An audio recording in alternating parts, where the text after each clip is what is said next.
செந்தில் பாலாஜியை விசாரணை செய்த சிறப்பு நீதிமன்றம் தற்பொழுது அதிரடியான உத்தரவை பிறப்பித்திருக்கிறது. கிட்டத்தட்ட 8 மாதங்களாக சிறையில் இருக்கக்கூடிய செந்தில் பாலாஜி அவர்களின் வழக்கை விரைவாக அமலாக்கத்துறை அதிகாரிகள் முடிக்க வேண்டும். இல்லை என்றால் ஆதாரங்கள் அனைத்தையும் செந்தில் பாலாஜிக்கு எதிராக கொடுத்தால் நிச்சயமாக தண்டனையும் வழங்கப்படும் என்று அதிகாரப்பூர்வமான அறிவிப்பை வெளியிட்டிருக்கிறார் நீதிபதி ஆனந்த் வெங்கடேசன் அவர்கள்.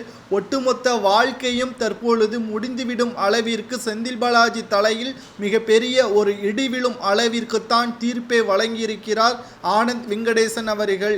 கடந்த அதிமுகவின் ஆட்சியின் பொழுது போக்குவரத்து துறை அமைச்சராக இருந்த செந்தில் பாலாஜி அவர்கள் வேலை வாங்கி தருவதாக 100க்கும் மேற்பட்டவர்களிடம் பணத்தை பெற்றுக்கொண்டு அதை சட்டத்திற்கு புறம்பான பண பரிவர்த்தனை செய்ததன் காரணமாக அதிமுகவில் இருந்து விலகி திமுகவில் இணைந்து ஆட்சியில் இருக்கக்கூடிய திமுகவின் மின்சாரத்துறை மற்றும் மதுவிலக்கு ஆயத்தீர்வு அமைச்சராக இருக்கக்கூடிய செந்தில் பாலாஜி அவர்களை இரவோடு இரவாக அமலாக்கத்துறை அதிகாரிகள் கைது செய்தனர்.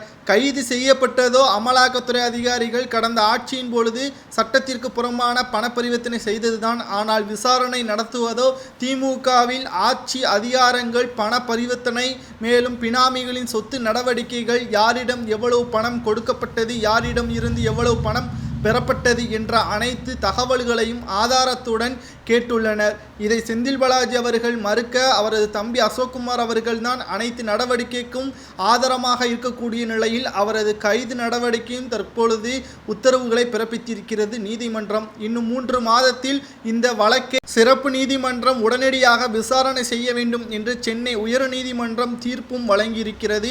மேலும் இறுதி தீர்ப்பின் பொழுது ஆதாரங்கள் அனைத்தும் எதிராக இருக்கக்கூடிய பட்சத்தில் 5 ஆண்டுகள் சிறை தண்டனை வழங்கப்படலாம் என்று அரசியல் வட்டாரத்தில் தற்பொழுது செய்திகளும் வெளியாகின்றன. 5 ஆண்டுகள் சிறை தண்டனை சரியான தீர்ப்பா அல்லது எத்தனை ஆண்டுகள் சிறை தண்டனை வழங்கலாம் என்பதை கமெண்ட் வாயிலாக கூறுங்கள். நன்றி, வணக்கம்.